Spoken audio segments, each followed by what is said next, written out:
aren't you concerned if the police don't come in here and there's looting all the time and people are shooting all the time? He said, oh, don't worry about it, man. The Bloods got it. The Bloods got it. The Bloods controlled security. The Bloods were keeping us safe and keeping that neighborhood safe in charge of security during that year of the autonomous zone. And the police were not present. There's a shot spotter in the neighborhood. And from... excuse me. The Bloods, meaning the street gang, as in Crips and Bloods. That is correct, sir. That is correct. Yeah, go ahead. On that note. Hey, John, how you doing? Hi, Glenn. Glenn Loury here, The Glenn Show. We're sponsored by the Manhattan Institute for Policy Research in New York City, where I'm John Paulson Senior Fellow. I also teach at Brown University. John writes for the New York Times, and he teaches at Columbia. We talk every other week, and we're back for our bi-weekly conversation, which I'm looking forward to, John. Definitely. We're going to be joined in a few minutes by a young man from Minneapolis called Shane Hachey, who is a blogger and an observer of the political and policing scene in Minneapolis, to talk to us about his perception of the aftermath of the killing of George Floyd and the civil disturbances that ensued in Minneapolis after that, prompted by the discussion that John and I have been having here over the last couple of months about the documentary film, The Fall of Minneapolis, which depicts the trial of Derek Chauvin from a police point of view and is very sympathetic to the Minneapolis constabulary, and which is controversial. So I had some correspondence, unprompted correspondence with Shane Hachey, who will be joining us momentarily. He's had some technical difficulty. And I thought it might be informative to the audience and also instructive to me and John to have some colloquy with him. It's not the last conversation that we're going to have about the George Floyd, Derek Chauvin drama. The Attorney General of the state of Minneapolis, Keith Ellison, who oversaw the prosecution of Derek Chauvin, has been in touch with us and has urged us to invite him on the show so he can talk about the issues that are raised by the killing of George Floyd and the conviction of Derek Chauvin from his own point of view. He shared with us his book, Breaking the Wheel is the title, and then there's a subtitle about finding a solution for police violence. I'm sorry, I don't remember the subtitle exactly, but it's to that effect. And it chronicles his oversight of the trial of Derek Chauvin in Minneapolis in 2021. So we're going to read his book, John. Yes. I know it's a heavy ask. Do you know that he thinks, I don't know why he gets up my nose so much, but he thinks I'm a conservative Republican. We had an exchange this week where it was clear through omission that he thinks I voted for John McCain. And what that means is that he doesn't know me. He doesn't listen to us. He doesn't follow. He doesn't read us. And yet has the nerve to take on that attitude. It's so dismissive. Anybody who doesn't think like Ta-Nehisi Coates is just, you don't even have to bother. It must be that they're just this card-carrying conservative Republican water carrier for the right. I don't like that at all. How dare somebody in his position, how dare you address me these days and misread me to that extent? It's not that I'm any great thing. It's just that it's insulting. It would be I missed in the correspondence where he called you a conservative Republican, John. What are you talking about? Well, for one thing, he said, I don't know what you are.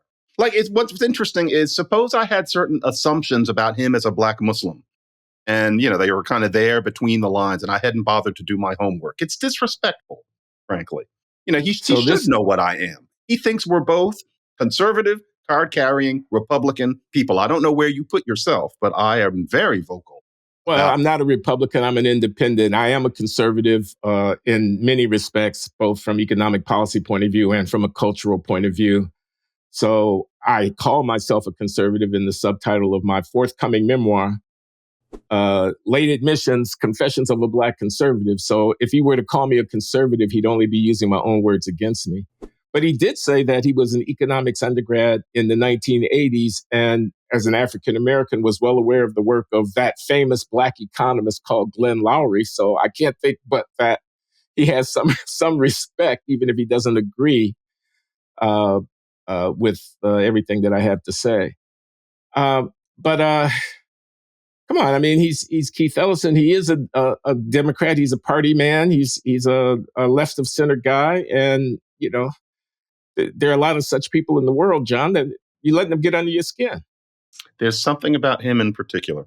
It's just, what he thinks of me reminds me of what people thought of me in 2004 when I was with the Manhattan Institute and they would see me on C-SPAN in a suit saying certain things. I have made many, many statements since then. I have made my positions clear. I've probably written hundreds of articles. Most people know now that I'm not that McCain, Clarence Thomas character. I'm in the middle. As I say, I'm a cranky liberal. Most people who give a damn about me at this point know that. It's gotten out there. Then here comes this person who's just conservative Republican. Yep, there they are.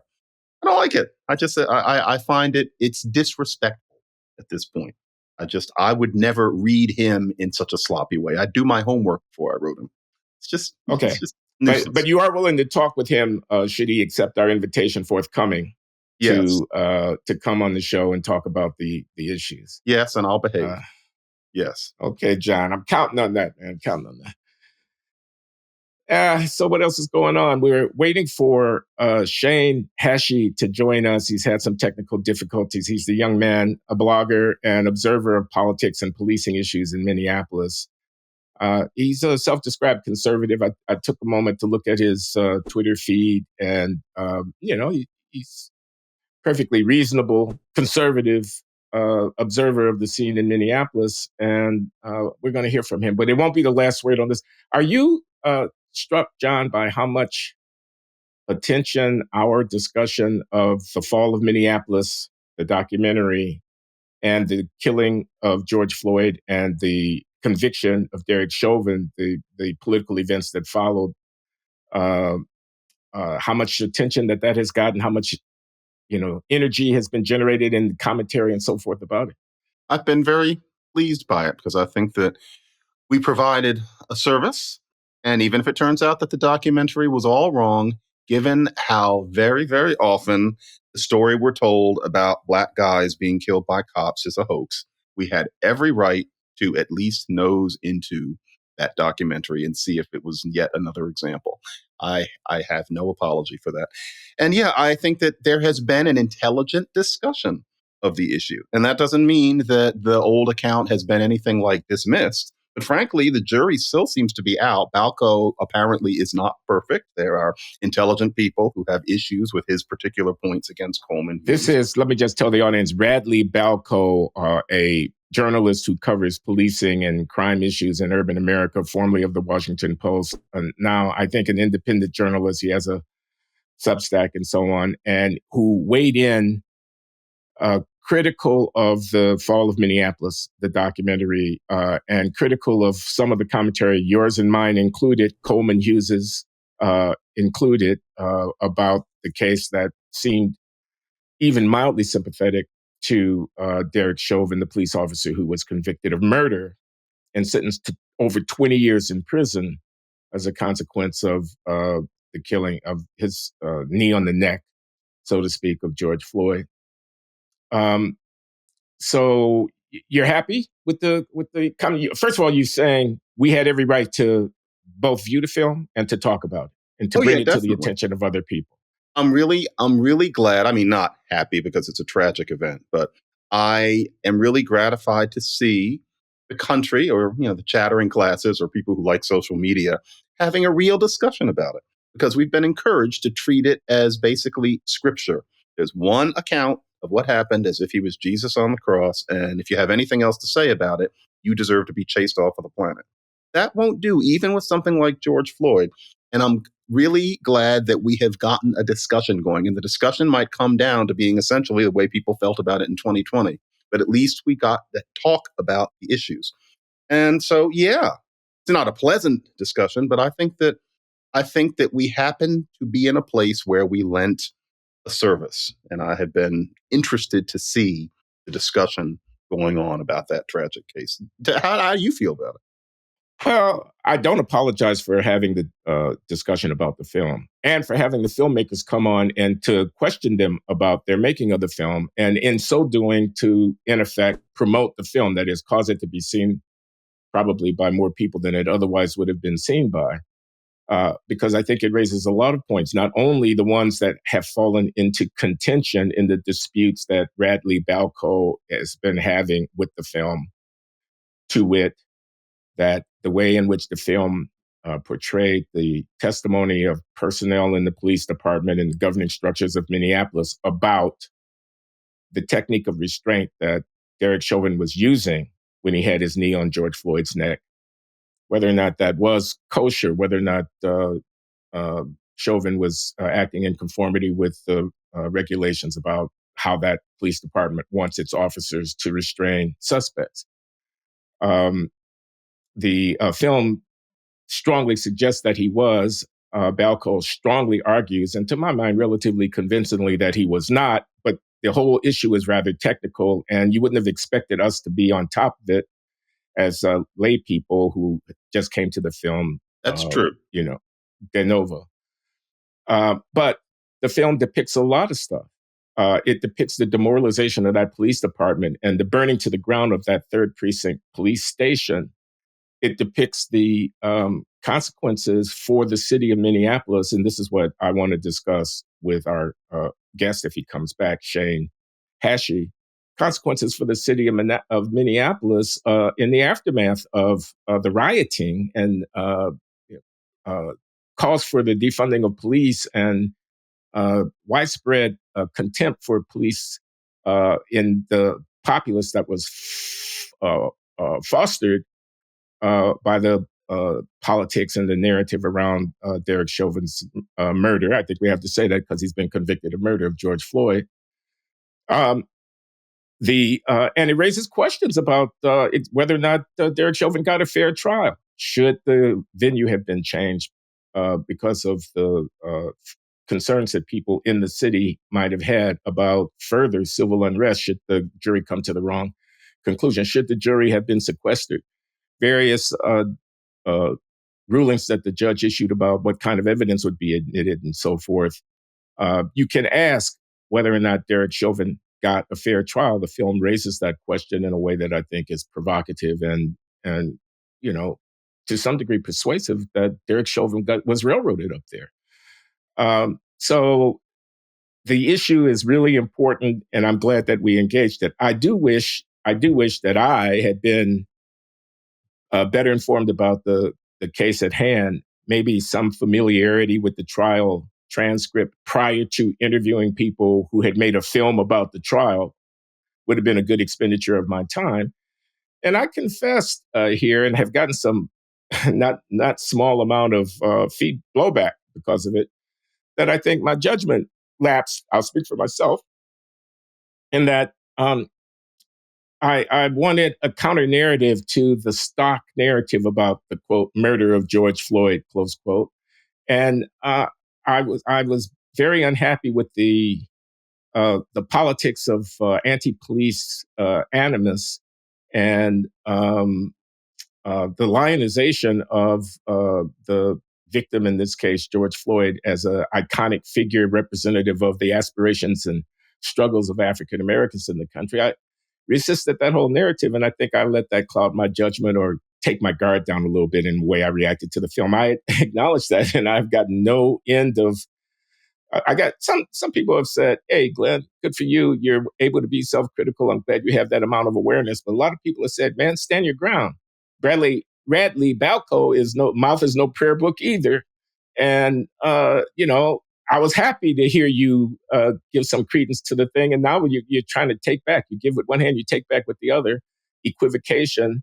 You got to have the courage of your convictions, kind of thing like that. And I'm listening to all of that and taking it on board. All of these are issues that deserve actual discussion. And with Floyd, it's been it's become something so iconic, something so totemic, that actual discussion has been rare. So it's been really interesting to see it. I haven't read the third Radley Balco piece. That's Yeah. homework I haven't done yet, but I intend to. And yeah, go ahead. We'll see where this all goes. But yeah, in general, it's just that there's more than most people know. I don't think that most people were aware, unless you were kind of a junkie, a terrible choice of words, unless you're a real obsessive about the case. I don't think most people knew how much Floyd was resisting arrest, for example, because, you have to have seen all of that footage, and none of that justifies what happened to him. But it's part of the story. I think people still don't know that Tony Timpa, a white guy, underwent something very, very similar and had been killed just a few years before. That's something that one needs to know when one thinks about George Floyd and supposes that it happened because he was black. There's just more than a t-shirt on this. And I'm not sure that's gotten into the general discourse. And the general discourse is not going to say that George Floyd deserved to die. I doubt that it would say that Chauvin should have walked. That's not the issue. But the way we've been encouraged to process it has frankly been somewhat pious and unintelligent. And the whole cop killing issue was too important for that to pass. So that's how I feel about it. 2024 is an important year. Ukraine, Gaza, a contentious election at home. Now, more than ever, we need to think for ourselves and be able to come to our own conclusions. That's why I've been using Ground News. It's a website and app that makes it easier to stay informed and not get trapped in an echo chamber. Thanks to Ground News, I get news I would have otherwise missed. And with each news story, I get a visual breakdown of the outlets that reported on it, their bias, their track record on staying true to the facts, and who owns them.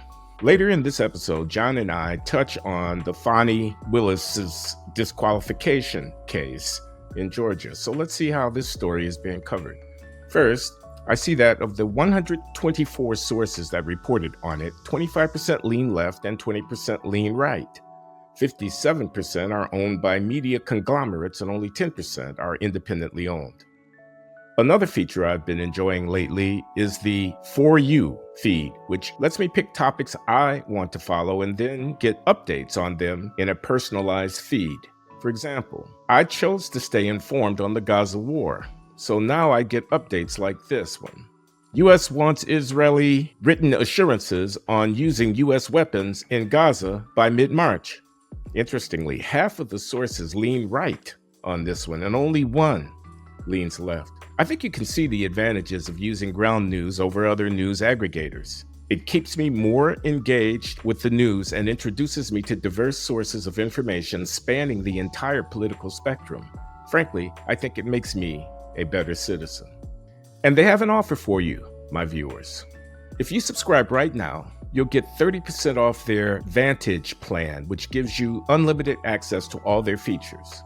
This offer is only available through my link, so go to ground.news/GlennShow or click the link in the video description. Try out Ground News today for $5 a month and help support an independent platform trying to make the news more transparent, something we all would benefit from. So we are committing ourselves to inviting Attorney General Keith Ellison onto the show, that is the Glenn Show with John McWhorter, to talk about all of this. That's going to be confrontational, John. I won't let it be confrontational. I maybe it's because I'm getting a little older. Maybe it's because I'm having a very busy semester, but I bridle at the dismissiveness and formulaic respect. And there's just something about him. But I'll get past it. And I don't think it's going to be confrontational. Do you want it to be confrontational?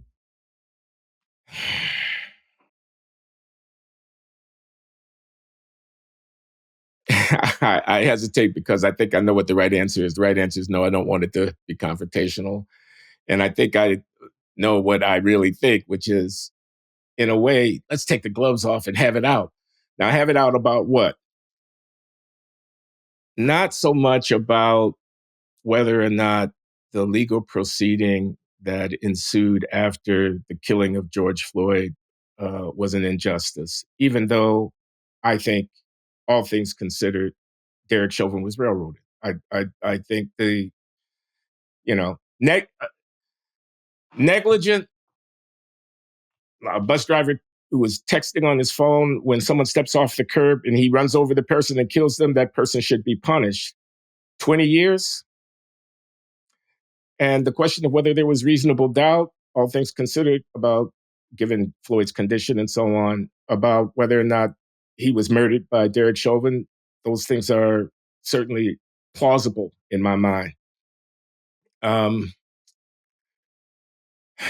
What was your question again? Well, I think the issue was, do you want it to be? Oh, do I want to be confrontational? The aftermath, first of all, this narrative, Black people, it's open season on Black, that's Benjamin Crump's book, Open Season on Black People. The police are out to get us. It's your quality of your life has been significantly undermined by the racist police who are preying on Black people at every turn, I think is a false narrative. I do too. Calling people into the streets, Maxine Waters standing in Minneapolis and telling a crowd that we won't take it if we don't get the right verdict in so many words. It's not okay. The summer of 2020, that is the riots, the serial urban disturbances, one after the other on what seemed to me the least little pretext. What about that guy in Kenosha, Wisconsin? Aaron Blake. It wasn't Aaron Blake, Jacob Blake. Jacob Blake, yes. He's stealing his girlfriend's car. He's kidnapping her children, who happen to be his children as well. He is refusing a police directive. He has a knife in his hand. He turns with the knife in his hand. And then that becomes a cause célèbre that occasions high-level politicians and activists into the streets demanding justice, and cities are burning because of that. I'm dead set against that. If Keith Ellison is going to try to suggest to me that that's okay, then it's going to be an acrimonious exchange. We're going to have to see, but that's another thing that bothers me, is that, frankly, it's not unreasonable to suppose that he's going to have a certain tribalist, hard leftist sense that all of that was okay. And if that's how you feel, quite frankly, you're going from the gut, not from the head. In which case, how dare you write to us calling us gentlemen? How would he feel if I wrote him instead of, A.G. Ellison or Mr. Ellison? Suppose I opened the email with "Sir," and then said some polite things. John McWhorter, "Sir." How dare he call us gentlemen? It's snide. How is he so superior? That's another thing that bothers me, that I'm not sure what he's backing that up with. Go ahead. No, I was just going to say, if I could have heard the tone with which he said it, I might have more sympathy for your position. Being called a gentleman is not an insult in any way, shape, or form, but gentlemen, that kind of sneering, like he's condescending to call us gentlemen because he doesn't really believe we're gentlemen at all. Yeah. I take offense to that. And that seems to be the way you read that word on the page. I did, because that's what he means. He means, all right, I'm going to hold my breath and deal with these two chuckleheads. No, I don't. It's not fair. I think that I don't think he thinks with chuckleheads. This is interesting because my friend Rajiv said he talks about in his book with Dan O'Flaherty about stereotypes. Mm-hmm. He talks about stereotypes about stereotypes. Right. So a stereotype is you have a generic read on somebody based on superficial information. You lump them in with everybody else who looks like that, and you say they're that kind of person. And a stereotype about a stereotype is being a person who might be subjected to stereotyping, anticipating that the person you're dealing with is stereotyping you, and then imputing to them motives that are perhaps inconsistent with their actual motives. That's your stereotype about their stereotype. And I think that's what you're doing. If he wrote an email to Cornel West and Henry Louis Gates, he wouldn't open it with gentlemen. He'd have something else. Because notice that if he's writing to them, he likes them, I'm sure. It would be too cold. It would be too distant. It would be too formal. Notice he would only write gentlemen if it's you and me, or if it's Coleman, and Thomas Chatterton Williams or something like that, or Clarence Thomas, where he would barely be able to manage the gentleman. But think about it. He wouldn't write it to people he liked. It's a smack. It's a what do people call it? It's a dig, I think. Shane, I want you to close if any other windows that you might have open at this site. Yes, gentlemen, my computers seem to not be working. I'm kind of stuck. Okay. Having technical difficulties. Folks, all right, folks, I've got to get this in right now. Yes, he just called us gentlemen. It's different. He's much younger than us, and we just met. He's using it in the default way. Ellison is, no offense, Shane, but Ellison is basically our age peer and our experience peer. The gentleman in that case is different, and it becomes condescending. Continue. Spoken like a true linguist, my friend John McWhorter. All right, so we're going to make this relatively brief direct interview of Shane Hachey, who is a blogger. And what do you do for a living out there in Minneapolis, Shane? Oh, I've been in the corporate world for a long time doing training and sales, but I'm kind of taking a break to do blogging and writing and commenting about politics and race and culture. We invited Shane on the show because he reached out after the episodes in which John and I discussed the fall of Minneapolis. The Alpha News produced documentary about the killing of George Floyd and the trial of Derek Chauvin. Shane saw our discussions of that and reached out to give us his perspective on the larger implications of the Derek Chauvin, George Floyd controversy for the city of Minneapolis, in particular, views about policing. Shane was present at a community meeting in which the rebuilding of the 3rd Precinct police station, which was burnt to the ground by a riotous mob in the aftermath of George Floyd's death. The deliberations over the rebuilding of that police station called forth commentary from the community that was alarming to him. And more generally, Shane has observed what's happened in that neighborhood where George Floyd died, and more broadly in the city of Minneapolis in the aftermath of these events in 2020, 2021, and is, as a resident of the city, concerned about that. And I thought it would be good to hear from him. Did I accurately describe you, Shane? That is correct, sir. Yes, thank you. Okay, so tell us what you think. So there's so much going on here. I know there's a lot of discussion going on about the documentary and kind of the particularities and Bradley Belko's article and stuff like that. That is important, but in a sense, that's not what is affecting people's lives on a daily basis, right? So the aftermath of the decision, the aftermath of the trial, and the way the city and the state have decided to pursue or not pursue law enforcement, and punishment of crime, deterrence of crime, has a very serious impact here. It's really degenerated, and it's hard to convey how much civil society has declined since the summer of George Floyd. So let me give you a little bit of background here. This meeting that I went to was in the 3rd Precinct. Now, Minneapolis is divided up by wards. So the police precincts don't exactly line up with these council wards, but roughly that area. And they had a meeting for people in the community to talk to 3 members of city council to discuss the plans to rebuild the 3rd Precinct police station. Now, as you can imagine, from the way politics and the discussion and discourse around these issues are, this was a volatile meeting. This was not going to be a police-friendly meeting or even kind of a moderate. Both sides, pro-law enforcement side, pro-law and order side, and people who were concerned about the police. This was a very anti-police, very emotional, very vitriolic, very upset, one-sided type of meeting. The meeting was mostly people getting up and talking to the city council and kind of going on various tirades about the police, about how much they hate the police and how they don't want the police in Minneapolis, and how terrible and racist they are. And there was not a single moment, there was not a single comment or type of discussion about public safety in general. Like how are we going to keep people safe here?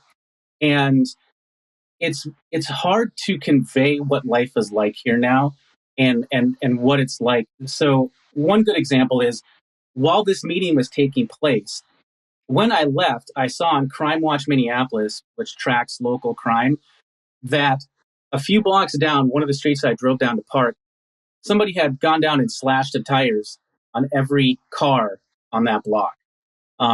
There's just constantly things happening when you're in the city. Now, there's a lot to talk about. There's George Floyd Square and what things are like there. There's general crime and what happens in the city. But, coming out of this meeting, I wasn't sure what to think because there's a sense where you could say, if that's how the people in Minneapolis feel, let them have it. It was basically anti-police. It was no cops here. We don't want cops. And you can really tell that the only reason they're even allowing a police station to be built is because they're forced to. They have to do it. There's actually a part of the Minneapolis City Charter that requires X number of funding of police by the population of Minneapolis, right? So when the citizens who were anti-police were talking to the city council members, the citizens were saying, we're very uncomfortable with the idea of police here. That was the whole idea, in much less polite language. And the city council members were saying, yes, we're sorry, we have to have police here. The law compels us to from the city charter in the 60s. But that's the type of environment it was. Now, when you live here, you don't know, is that how everyone in Minneapolis feels?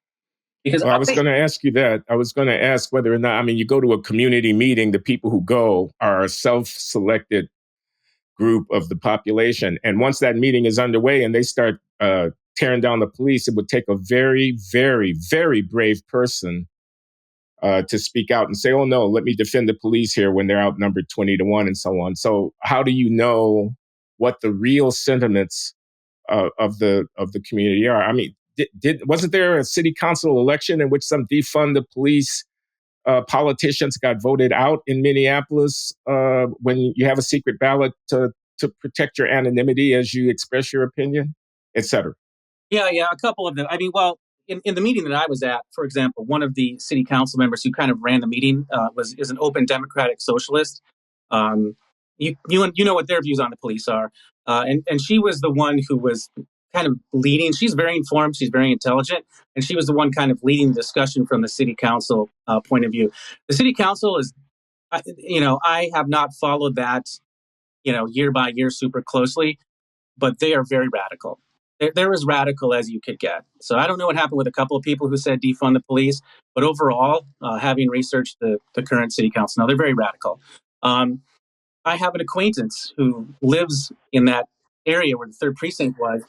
And she's a moderate. She's a Democrat, but she's a moderate Democrat. And she said, I care about public safety. I care about crime and violence. People are getting hurt. See, this is the thing. This is it's such a crazy topic because people are so emotional about it and they're so anti-police, but it causes real harm. When you defund the police, when you draw the police down, okay, so we haven't defunded them, but we've gone from 892 to 510 in the last few years. The city's size hasn't changed, so there's less ability to enforce the law. Also, there's kind of a lax view on crime and law enforcement from the district attorney, and people know that. Professor Loury, right, as an economist, you know that anything you incentivize, you get more of. And we're incentivizing the bad people. They're not stupid, they're just bad. They know that they're going to be let out. They know there's not very many cops. They know the chances of getting caught, and even if they get caught, they're not going to get punished. So I don't know how people in Minneapolis feel. I don't know how many moderates there are. But my acquaintance told me, she's afraid to go to these meetings. She's a Democrat. She votes the right way, 100% blue her whole life. But she's afraid to go to the meetings. So Minneapolis, but it could be that most people are radical and there's a small number of moderates, or it's 50-50. But either way, it's the radicals that show up. Like, it's the radicals that are in charge. They're the citizens that go to the meetings, and they're the city council members who make the decisions. And I don't know where the moderates are, if there are any. And it's difficult because this is all a cost in human suffering, right? So I'm a conservative. I'll just say that I'm a conservative Republican. So part of me says, let them have it. No police, go for it. Run the experiment. But that's kind of heartless, you know? Yeah, I would say so. John, you want to intervene here? So, Shane, what's the solution? What if you could wave a magic wand? What would happen right now? Good. 300 more cops back? More, yeah. Well, more cops and more punishment. You know, again, it's hard to convey. It's about the DA too, then, right? It's very much about the DA. So, because of my technical problems, I don't know. Were you guys talking about Keith Ellison or some other Ellison before I came on? No, we were talking about Keith Ellison, who's been in correspondence with us, who has sent both of us a copy of his book, Breaking the Wheel, Ending the Cycle of Police Violence, or a subtitle to that effect, and who has, in effect, volunteered to come on the show at some date in the future to be determined and give his side of the argument. He's been engaging us from the very beginning. He wrote as soon as we talked about the fall of Minneapolis and urged us to broaden our vision about the problems in your city. So Shane, we're in communication with Keith Ellison. Shane, you smiled at the mention of his book. What's the background of that smile? Yeah, I live in Minnesota, so I'm familiar with Keith Ellison, and I don't know if you guys have seen his proud posing with the anti-fascist Antifa handbook. Right around 2020, just before I can't remember if it was before or after George Floyd. Keith Ellison is very radical. He's a smart guy. You know, look, I'm not so. There's a lot of elements here, right? So I'm a conservative person, but I'm not partisan. You know, I don't dislike Democrats. I don't disrespect other people. Ellison's smart. He is smart. In fact, if you're a conservative and you want to say what's the best, he's super eloquent. He's very impressive, but he's wrong and he's on the wrong side. It's like Noam Chomsky. Noam Chomsky is a brilliant man, but I know his bias. Keith Ellison is anti-cop. You might have seen the video. This was in the fall of Minneapolis. His son, who now represents a district that he used to represent, saying we're going to defund the police. Right? That's Keith Ellison's son. They are defund the police. They're anti-police, and so I'm sure Keith Ellison can talk circles around anybody if you invited him on the show. He's a good writer, but he's biased. He's biased. I think he's wrong. He's anti-police. He's anti-law enforcement. I don't think he wants people to be safe, but he's a great speaker, you know. Let me ask you this, Shane. Can you put yourself in the shoes of a typical audience member at that anti-police meeting, a Black person living in Minneapolis who remembers the murder of Philando Castile, who, maybe was on the scene when the life was choked out of George Floyd, or at least so it appeared to that observer. Somebody who's, been living in America the last 15, 20 years and who's Black and who maybe has personal experiences with the police that are not so pleasant. I'm asking you to kind of put yourself in the shoes of that person and could you have any sympathy whatsoever for their attitudes about the police? And is any of this on the cops? I mean, is it all about the community being wrong-headed and misled, or is there any responsibility that the cops have for the fact that they are so hated by the residents of that city, by so many of the residents of that city? Yeah. Well, you guys have talked a lot about this and the misperception of police brutality. There's bad cops. There's bad cops. There's even police departments around the country that are bad. I can't speak so directly about Minneapolis. People have a lot of statistical misperceptions, right? That's one of the things Coleman was talking about on Bill Maher recently. When you ask people how many unarmed Black people are shot every year by the police, it's a multiple of 100 or something, or 1,000. Excuse me, that's Coleman Hughes, the young African-American podcaster and blogger and writer who has a book out, The End of Race Politics, and who was on Bill Maher talking about these issues recently. I just want the audience to know that. Go ahead, Shane. Yeah. I would assume there are some bad cops in Minneapolis. There's good and bad lawyers, cops, doctors, everybody, right? As far as a systemic issue, though, I don't know if the statistics bear that out. Um, there's a lot to you could say unpack here. So I don't know if I mentioned this, but I'm not from the city, but I'm half black. My mom's black, my dad's white, and my grandma, my mom's mom, grew up in Minneapolis. She's from Minneapolis. My grandma and her mom were domestic workers. They used to wash curtains for Jewish families, and then they moved kind of out to the country when they had my mom, right? So my family is actually historically black from Minneapolis on that side, right? Um, I'm not going to state an opinion about the state of current Minneapolis policing, but I suspect that it's as astatistical as most people think of it around the country right now.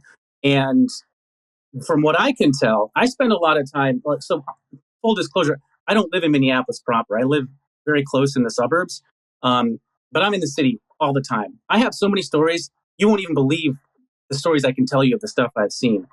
But what has affected, for example, my side of the family, the black side of my family, they left Minneapolis because it was so violent and there was so much the problems that we all know about.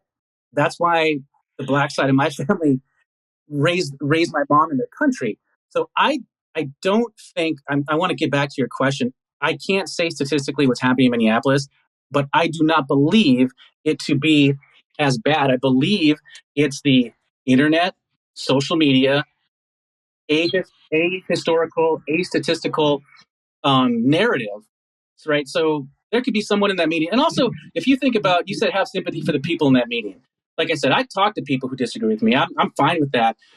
They were very radical ideological people. Actually, another good point, since you asked about the content of the meeting, most of them were older white people. Now, there were black people and there were mixed people and Hispanic people there, but it was mostly, again, this is a phenomenon you guys have talked about. It was mostly a bunch of very woke, older white people who have some, liberal guilt or whatever. So I wouldn't say the people in that meeting in particular are people who have had bad experiences with the police, but they're people who are just hate the police because that's their political worldview. Now there was a young angry black man who was making a lot of these comments, and I don't know what his life experience is, but the way he was rambling, he sounded like you're just typical Marxist who read it in a book. I don't think there's anyone at that meeting who's gotten beat up by the police. Again, I'm sure that has happened to people, but I don't think that's the overwhelming concern that's causing people to move in this direction. What is George Floyd Square? So that's where George Floyd was killed, and it's crazy. I don't even know where to start. I'll start with my own experience. I went to visit. So in the area where George Floyd was killed, they've made it into a shrine. Again, I know you guys have talked about this kind of religious, holy experience of stuff like this. And it's a shrine. It's completely a shrine. Are we talking about an intersection, a city block, a neighborhood? What are we talking about? You're talking about several city blocks, actually. It happened in an intersection, and the intersection itself is, walled off. It's set up now. It didn't used to be. It's set up now, kind of like Columbus Circle with a raised fist. The last time I was there, there's a giant artistic raised fist that the city approved of and helped install. But it was not a circle before. But it's an intersection where Cup Foods was. But what they did was they turned it into an autonomous zone after George Floyd was killed. So it was basically like Chaz. Chaz in Seattle was this Seattle Autonomous Zone was a reaction and as part of the George Floyd riots across the country. Well, that's what they did here. Meaning there are no police there? I mean, what does it mean, an autonomous zone? Yeah, okay. So now there are police, but no, for around a year, there were no police. So I'll tell you, I have a friend who lived down the street from where George Floyd was killed. I got constant firsthand reports of what was happening in that autonomous zone. So He was killed at 38th in Chicago. I have a friend who lived a block down on 38th. So what happened was the people, the protesters, turned it into an autonomous zone of about 5 or 6 blocks. And again, I want to be generous, right? I don't want to be super partisan. When you think about what happened during that summer, we all know all the bad things that happened. But the way it took place, based on my friend's observations across the street from Cup Foods, it was kind of like it was a day and night thing. There was a day shift and there was a night shift. So during the day, it was the peaceful protesters. So when they say protests were mostly peaceful, these were the peaceful people. These were the concerned citizens. These are your average people, your working people in the neighborhood, your white couples with strollers, protesting for justice. As soon as the sun went down, all hell broke loose. That was as soon as the sun went down, barricades went up, Antifa came out, thugs came out, gangs came out. And so daytime, and like a news crew could go there and show a very respectable portrait of people who are concerned about policing and racial justice. At night, things went nuts. And this went on for like a year. The police told my friend, because he had a lot of stuff happen to him, they were not allowed to go in some vicinity. It was autonomous. So for about a year, it was autonomous from the police, which means things like a pregnant woman was shot in that area, and the police weren't able to go in and get her body. And my friend's neighbor had to drag her dead body about 5 blocks. So the police and first responders, guys, it's hard to believe there are things that happen in this time that will make you question the fabric of the civil society you live in. So when I tell you I'm concerned and upset, it's because there are things that happen here that are really just unbelievable. Another thing that happened to my friend, a couple other stories from the autonomous zone when police weren't allowed, which was about the first year. There was a gas station on the corner across from Cup Foods that was routinely looted. It was just kind of happening all the time. And my friend asked one of his neighbors, like, say, aren't you concerned that the police don't come in here and there's looting all the time and people are shooting all the time? He said, oh, don't worry about it, man. The Bloods got it. The Bloods controlled security. The Bloods were keeping us safe and keeping that neighborhood safe, in charge of security during that year of the autonomous zone. And the police were not present. There's a shot spotter in the neighborhood. And excuse me, the Bloods, meaning the street gang, as in Crips and Bloods. That is correct, sir. That is correct. Yeah, go ahead. On that note, from the very first day, I mean, honestly, I've been thinking about this, and maybe someone should write a book about this. From the very first day, my friend was telling me what's happening. They're protesting, and there's peaceful protesting. Everyone's gathering and whatnot. In the middle of the afternoon, while everyone was gathering to protest, some guys started shooting at each other. Like a gun battle happened in the middle of daylight on the very first day of the protest. I'm not against protesting. I mean, if you're wrong, I disagree with you. Go ahead and protest. But it was a very bad situation. So it became autonomous fairly quickly. And here's a crazy thing. This is just a wild story. There's a more concerning story I have to tell you. But one thing that happened was when they were robbing this gas station one night, it kind of got robbed over and over again, right? Because this lawlessness continued for months. And one night when they were robbing, people were going in, the Bloods, because they control security, there was a guy wearing a security jacket, making sure people were wearing a mask when they went in to loot the Safeway gas station. It's so hard. It's just crazy. But on a more serious note, another night that summer, one of my friend's neighbors was very upset about. Imagine this is your neighborhood, and this is why I'm upset. I mean, it's hard to be calm when you know about these things, right? So these are people's lives. So my friend had a neighbor who was like a 50-year-old white woman. And she was mad. She was going to go tell these guys off and tell them where to go because they're ruining her neighborhood. My friend's like, hey, no. Don't think about it. After he did that, he turned around and someone put a gun in his chest and said, keys, boss. Gave him his keys, took his car, stole his car, gun in his chest. Who knows what could have happened, right? The next day, that person was found. They found the stolen car. The police, a couple of cops chased that guy who crashed the car. As he was crashing the car and getting arrested, he backed the car up and tried to run over the police. Now, imagine you're a Minneapolis police officer and a criminal, who's probably, he's a black kid, probably a gangbanger, tries to run you over in a car a month after George Floyd happened. Are you going to shoot him? What are you going to do? So these are the situations that people were put in. So they just arrested that guy. My friend went to get his car from the police impound lot, talk about pressing charges, and they said, "Oh, he's already out." The protester bailout fund bailed him out. And kind of speaking about Mary Moriarty, and the district attorney. She wasn't district attorney at the time. It was Mike Freeman. She's just gone further, against law enforcement. But basically, the assistant prosecutor that he talked to said, this guy's got a rap sheet a mile long, as you can imagine. He's a juvenile. He's been doing this forever. But, we had to let him go. So that's how insane George Floyd Square was for the first year. After that, I was not about to go investigate. Next year, 2021, I wanted to go see what George Floyd Square looks like.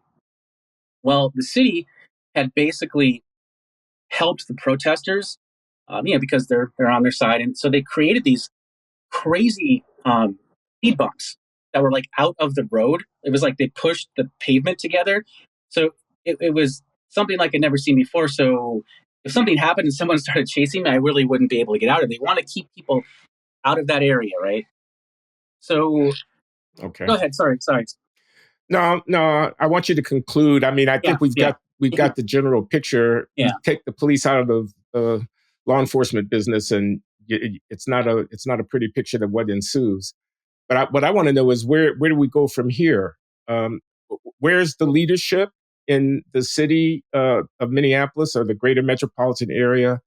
What's next? How are the police responding? Those who are still serving. What lessons have been learned? Something like that. And then we can conclude because we're going to have to move on. For sure. There's not a happy ending here. It's only going in a wrong direction. So I don't know what, you asked what I would do if I was in charge. I think we need a Giuliani type situation. Like, work with before, the city council is very left-wing progressive. The citizens who put are very left-wing progressive.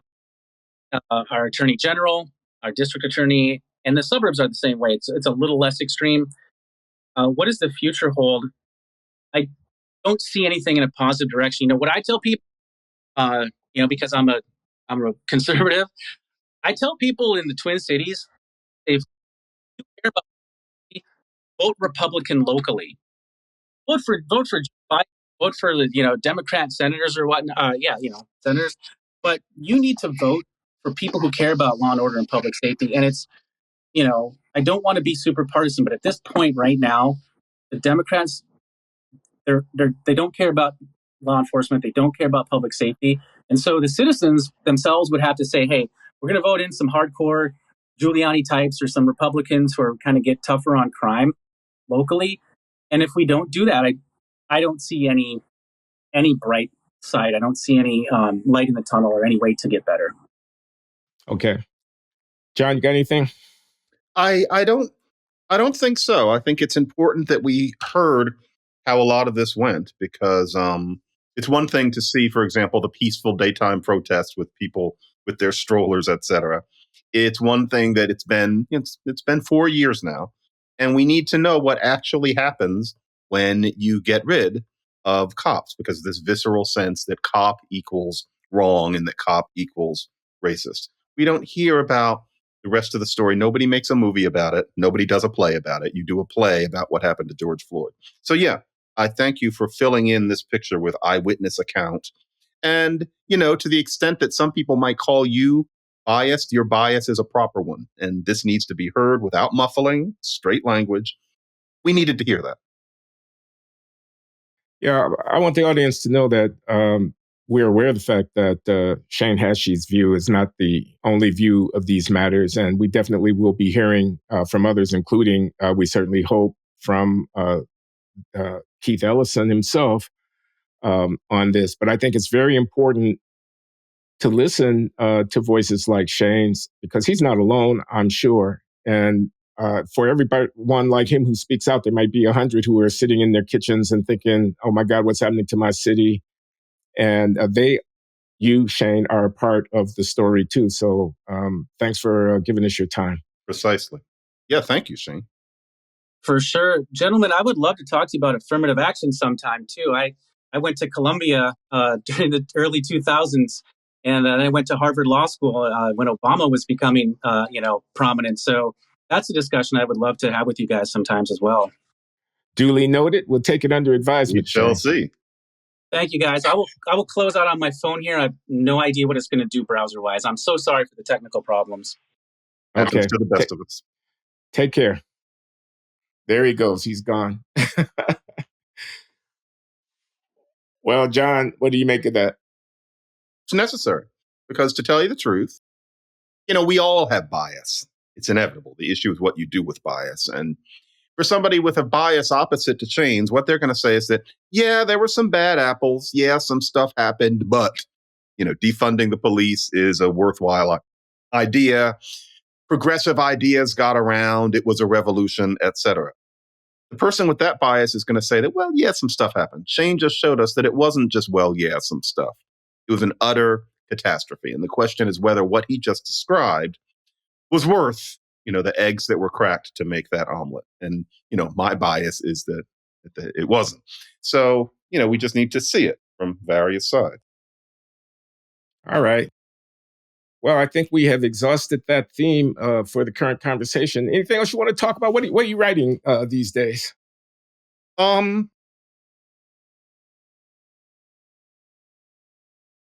Truth to tell, Glenn, we might have to edit here. I am revising my book Pronoun Trouble for publication. Every chapter is a pronoun. And I want it to be a nice, fizzy, yet informative linguist read. I didn't want to do, I say it and I never mean it, but I don't ever want to write a race book again. And so I wanted to write about fun stuff. And that is what I'm writing at this point. And to tell you the truth, while I was listening to Shane, I was making some jottings on a piece of paper about what my next Times piece will be, because the inspiration for some reason just hit me. And I'm thinking it might be about Fani Willis and some other things. Because that one must say something, although I think it's going to be about a language issue. But what did you think of her performance? The way with the gray goose and the slang and the kind of routine that she did on the stand. To be honest with you, I haven't paid that much attention to it. I've caught only the smallest snippets here and there. And I don't know how to account for my lack of interest in that performance. I gathered it was feisty. That's what it was. She was combative. I did see it, 10 or 15 minutes. She was combative, giving them as good as she got in terms of interacting with people who were questioning her. The situation is something of a fiasco, it would appear. And I think I'll stop there, having learned my lesson from the fall of Minneapolis, not to get too far out over my skis when I don't have all the facts. It is a interesting development, though, given Trump in court all over the country, and this is an important case trying to subvert the election in Georgia, and it was something of a windfall for him, publicity-wise, that this ethics issue would arise in the ranks of the prosecutors. But there are a lot of angles. She's a Black woman being persecuted.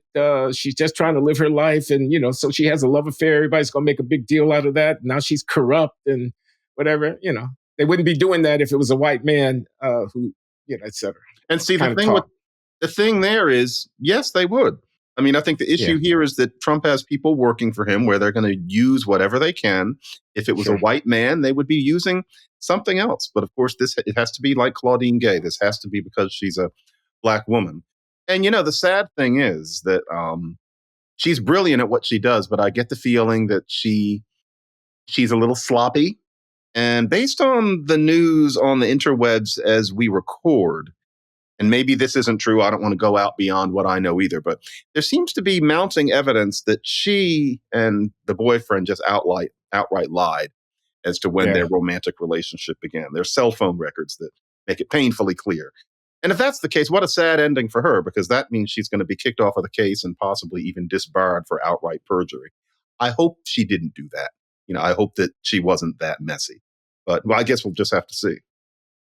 We'll have to see. All right, my friend, I think it's a wrap. Another bi-weekly Glenn and John. We had Shane Hachey. Thank you very much. Shane Hachey of Minneapolis, Greater Minneapolis, on as our guest.